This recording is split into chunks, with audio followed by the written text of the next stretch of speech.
Okay, I want to acknowledge that I am experiencing a triggering, which points to an identification with the story of the self, with thoughts that are said to belong to the self and are called mine, and emotional sensations that are called mine, when in reality all of this is belonging to itself, actually, and is taking place within me.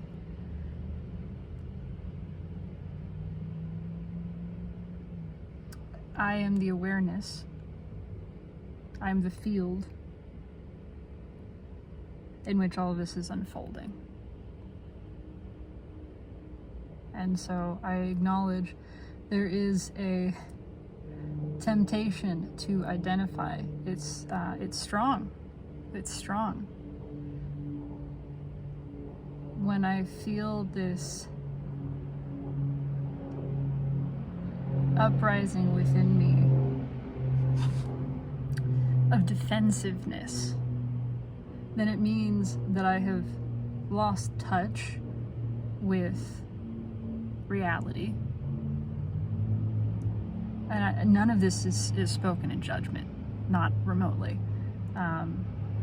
There's not a problem with any of this. None of this is wrong or bad or dangerous. This is just a factual observation of what's occurring. To feel the uprising of defensiveness within me means that I have identified with belief, which is a story, a thought, a collection of thoughts.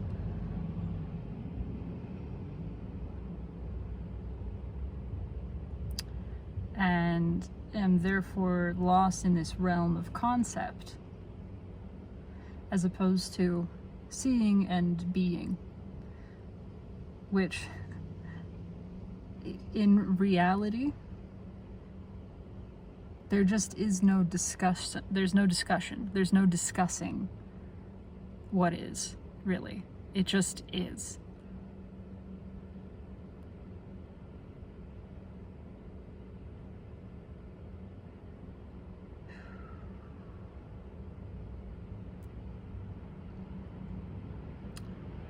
And to be talked out of my knowing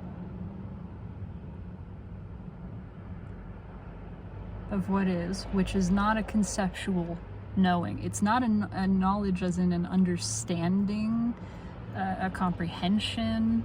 It's not something that I can communicate. It is to be talked out of my experience and into identification with stories about reality.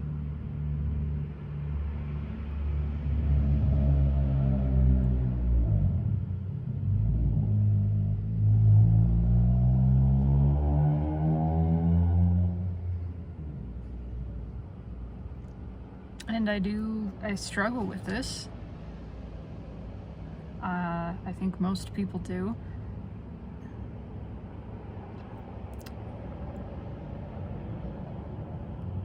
This is what the mind does. It doubts. It's skeptical of experience. It demands explanation of that which is plainly just there in front of you, of experience which is very real, which is undeniably taking place. But it can't grasp it, it can't see it, really. And so it paints over it. And then we are hypnotized by the stories, the interpretations of what is, so much that we see only the interpretations and not the reality.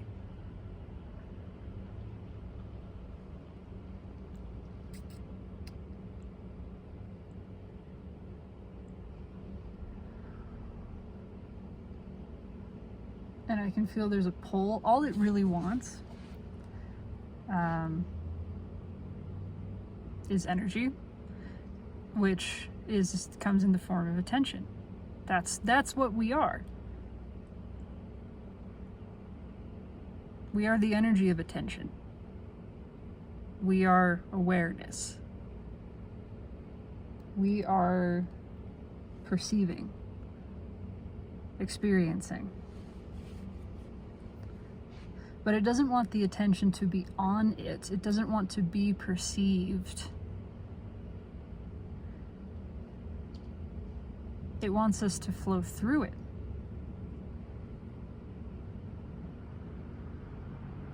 It wants the perceiving to be underneath and inside of it and not beyond it, looking at it. It doesn't actually want to be perceived. It wants to pretend that it is the perceiving.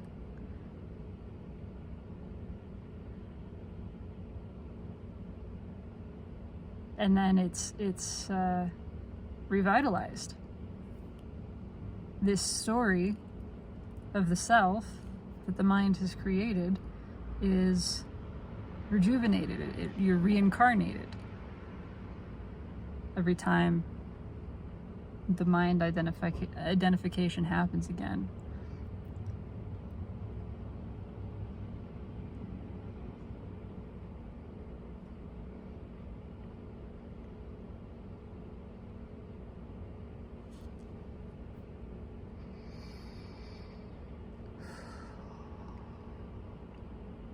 And it has a strong pull. It is a tremendous challenge to remain as awareness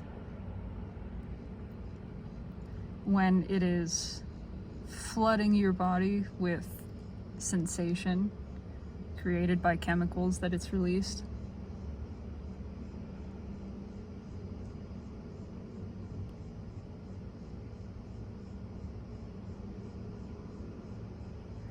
When it quite literally appears as the monster behind you and the doorway in front of you and the presumably good Samaritan with the helping hand saying, "Follow me, I'll help you escape," or "I'll help you defeat this monster." It plays all the parts. It's setting up the whole charade, the whole illusion.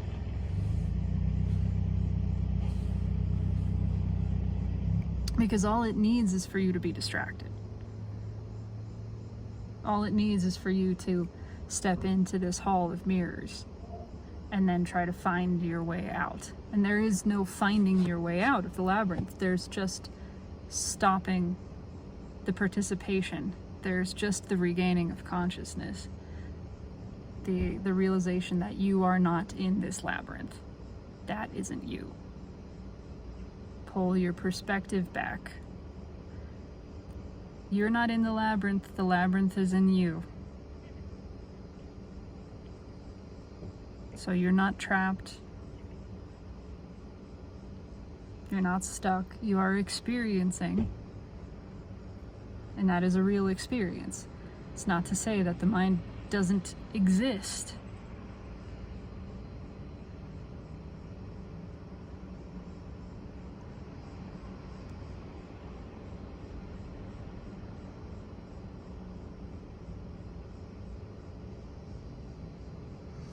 But you're not inside of it.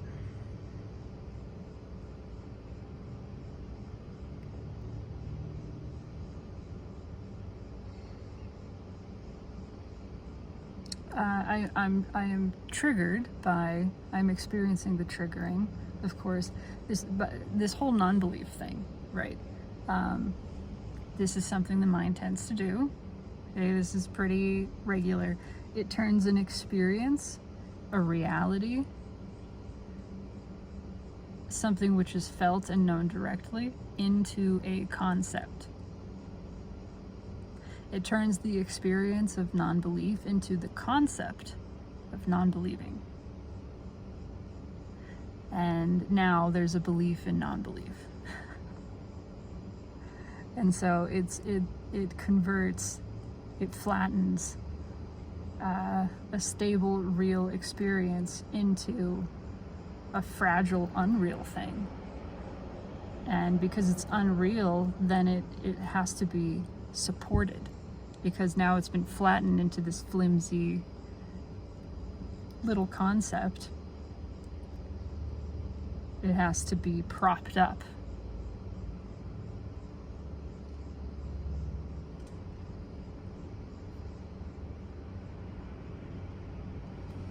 And this is triggered by trying to read if other people have experienced this realization of non-belief as something that is different from doubt, tremendously, absolutely different. And frustration. Oh, so here we go. Frustration with the concept of non-belief that has been spread. And what happened was the mind began believing this presented concept of non-belief and holding that over the experience of it. And saying, this is the real one. Yours can't be trusted. And the identification with that allowed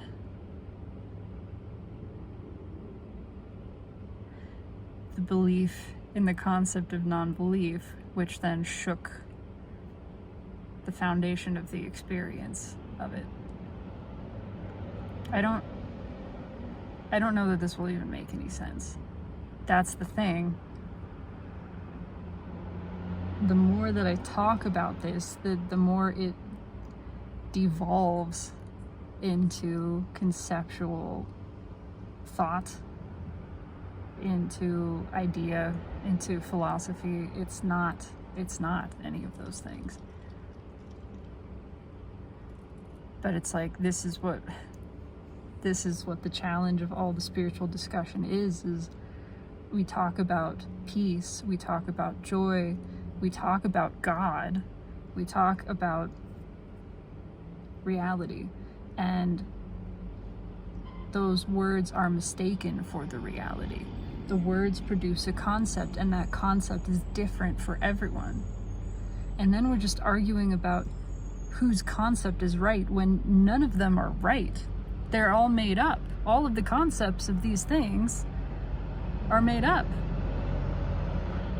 There isn't a right one, there isn't a real one. But then the reality that they're pointing to, that these concepts are pointing to, it is real. But as soon as we start to put words on it, those words are flattened into fucking concepts. And then we're back to debating. We're back to debating reality, which is just ceaselessly frustrating and is, again, just a mechanism of the mind. This is just what the mind does. The mind doubts. The mind resists. And the way out of the mind is not further doubt, nor is it believing so hard that the mind can't shake you, because it will. I promise you, if your stability is in belief, the mind will shake it. It will find a way.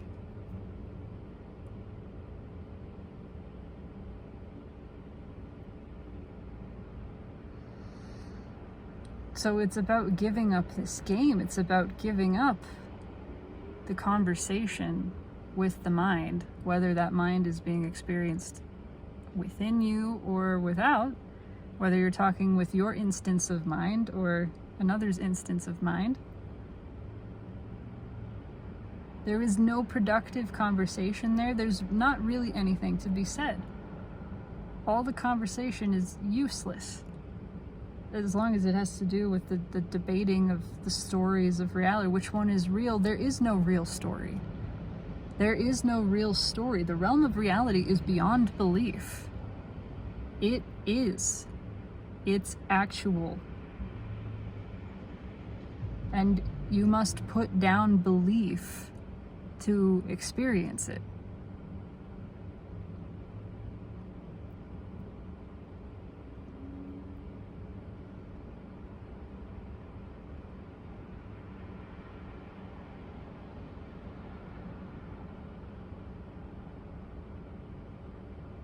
And really, ultimately, what that means is putting down the belief in the mind. It doesn't mean doubting the mind. It means accepting. See, this is the thing. Not engaging in belief is not denial. It's not skepticism. It's not doubt. It's not resistance. It's not a conclusion. Belief is a conclusion. This is inherently not that. Doubt is a conclusion. Doubt is just an oppositional belief. In fact, all belief is oppositional in some way. If you believe something, there is a parallel belief that is denying that. This is the giving up of all believing, which means you're just listening. You're just present. You're just here. A belief is projected. It's a projection. It is a projected interpretation of reality. It is never reality.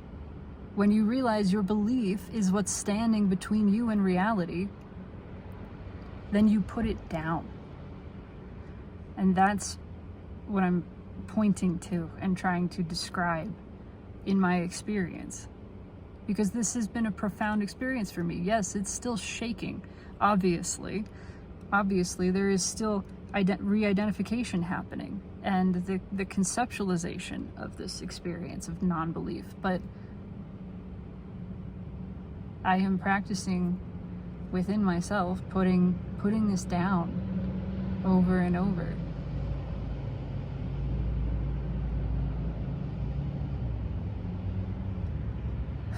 And the mind fights it. The mind hates it.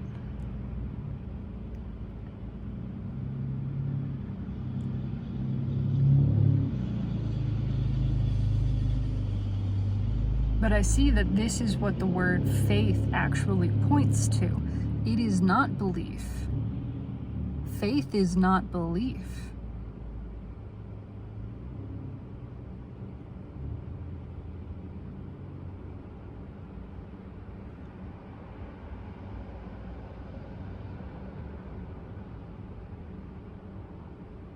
Of course, that word has been tainted.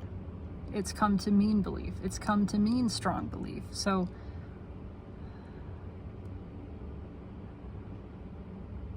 if your faith can be shaken, it's not faith. If your peace can be disturbed, it's not peace. It is a concept.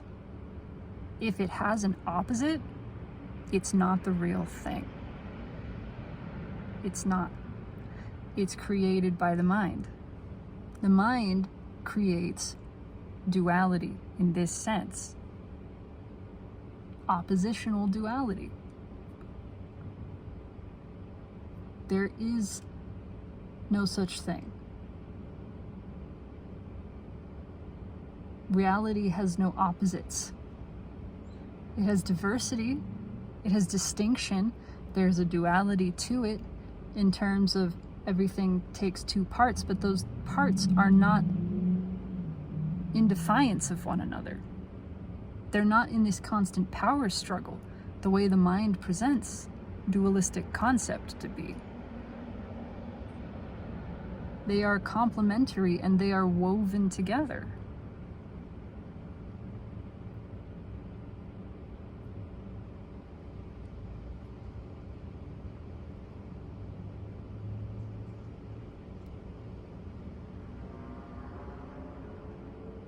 Again, dark is not the opposite of light. Light is not the opposite of dark.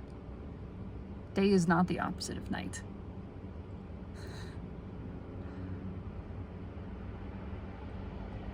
They are different experiences of the same thing.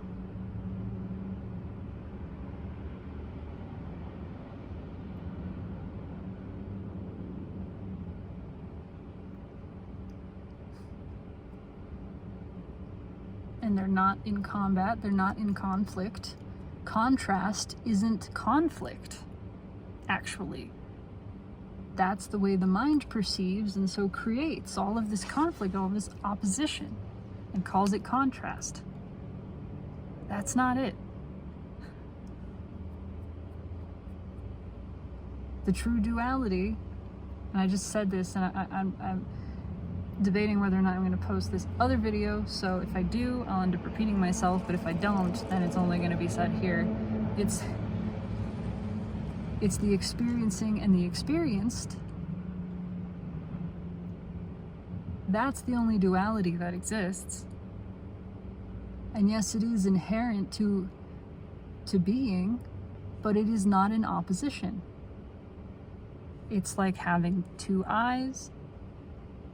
It is the one seeing the other. There is the experiencing and there is that which is experienced. But again, they're woven together because that which is experienced is experiencing the experiencing.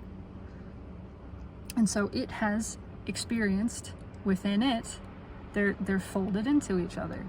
This is what I was just saying, and you know, comparing it more to like chocolate and vanilla.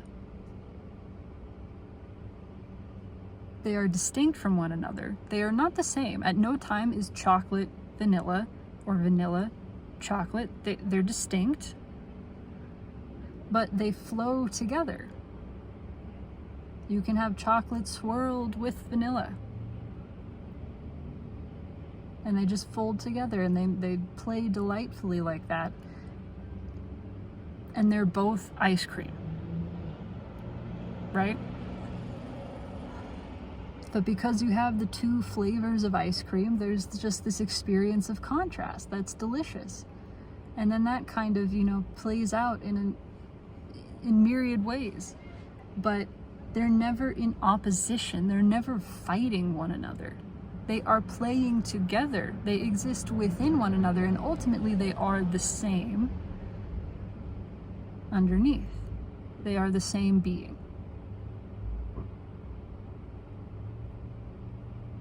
And yet distinct, anyway. That's the true duality inherent to existence. All of the duality created by the mind, the oppositional duality, is made up. There is no opposition in existence.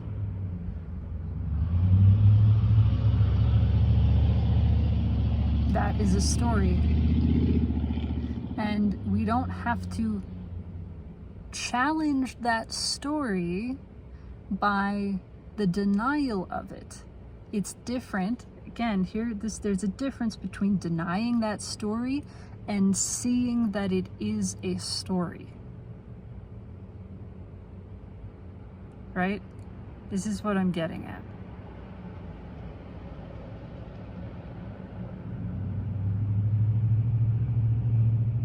There is a difference between saying that's made up, that's a bunch of bullshit, and recognizing a story is being told. Can you feel the difference there? One is oppositional, one is threatened, one is defensive. The other one couldn't care less. The other one is unmoved. The other one is unchanged, unaffected.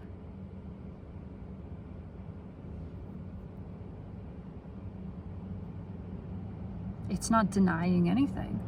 It's not stating anything. It's not adding anything. It's not creating a story that then pushes against this other story. It's just hearing a story being told. It's just awareness of story being told. There's not a push against it. There's not a thought about it. There's not a judgment. It's just awareness. All of that is the realm of the mind. This is what I mean by non-belief, and maybe that word is just not going to work. And maybe no word works, because all the words eventually become concepts. And then it's all just, the point is lost anyway. But the experience of non-reactive pure awareness that is simply aware a story is being told, aware that a belief is being endorsed, because they're the same thing. Thoughts are stories. Thoughts that tell us about anything, that interpret anything, they're stories. And when they are identified with, they become beliefs. But you don't have to challenge beliefs, you can just stop identifying. So it's a different thing. It's not, again, it's not a denial, it's not a doubt, it's not a rejection, it's not resistance. It is pure awareness. Ah, I see. Story is happening. Belief is happening. And then it's just woven in with the whole fabric of happening. It's not in contradiction to anything. It's just there. There's no impulse to discuss. There's no impulse to speak. It's just listening. It's just listening. There are no statements being made. Nothing is being added. No further story is being told. There is just the recognition that a story happened. A story is told.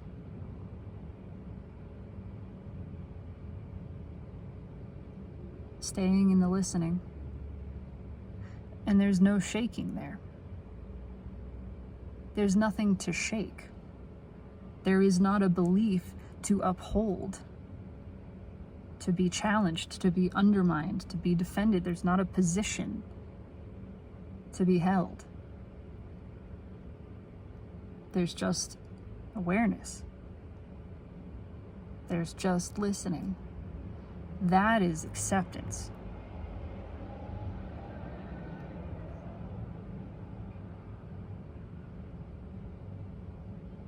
It's non-action. You are not acting because you are not the actor. If action is happening, you are aware that action is happening.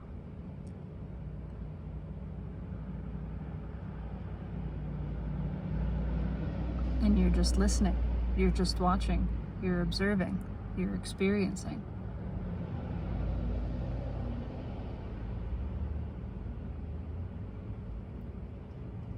You're not confused.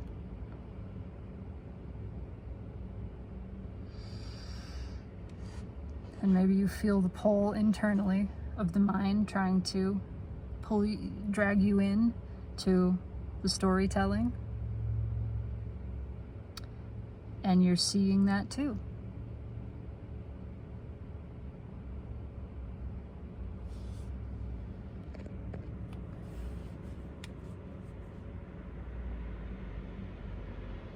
And you're not repressing anything.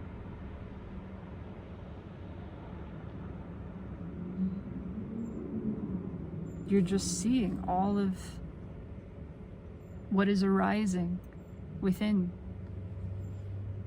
It's arising. There's all of this sensation. There's these thoughts. There's these words.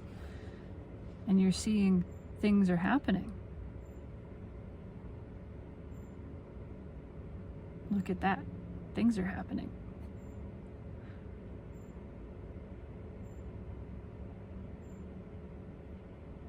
You're not trying to stop them. You're not trying to change them. You're not trying to challenge them. There's no impulse to do that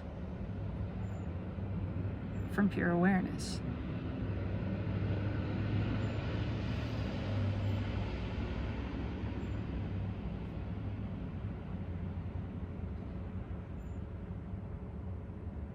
I am not stable in this yet.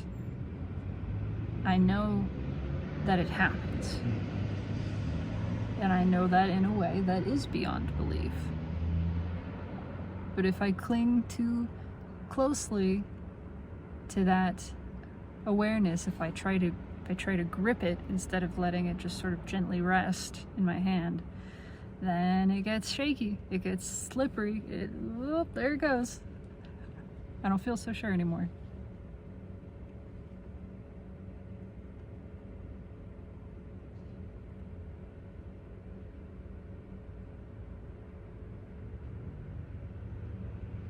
But I know it is. It is an inevitability. It's not a special thing. It is miraculous. Again, just this same, everything is commonplace, and the miraculous evolution of all being is assured. It just is. It just happens. And that is incredible. That is miraculous. That is amazing. It's never not amazing. It just isn't unexpected or unusual, perhaps. It's not special in that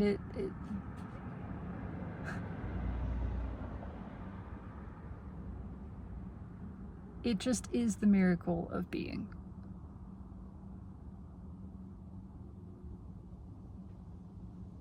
And it's worthy of celebrating. It is celebrated. All of this is the celebration.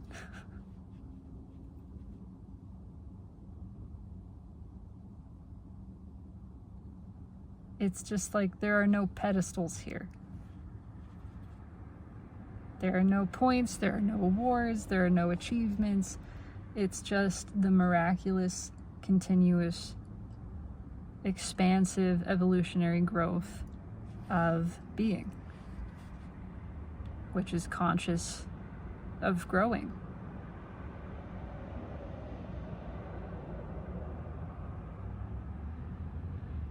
And to recognize that this is the direction of growth is beautiful. It is a serene, joyful experience. But to cling to it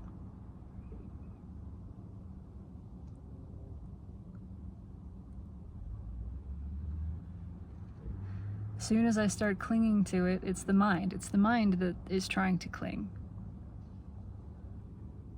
And then I just gotta step back a little more and just be. Just be. There's nothing to do. The insanity of the mind is what it is. It's a part of the experience. It's within awareness. There's nothing to think about. There's nothing to think about. One more time. There isn't anything to think about. There doesn't need to be. There is unlimited experience. It's done. It's here. It's perfect. There's nothing to plan. There's nothing to change. There's nothing to accomplish. All of the work is done. The creation happens. There's no effort. It's just playing and experiencing. This is like a giant art exhibit. The art is made. Now we play with it. We experience it.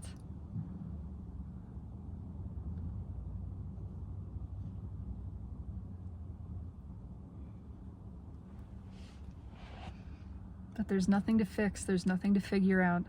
There really is nothing to think about or accomplish. It's just fun and playing and exploring and experiencing. and all of it is shared. All experience is shared.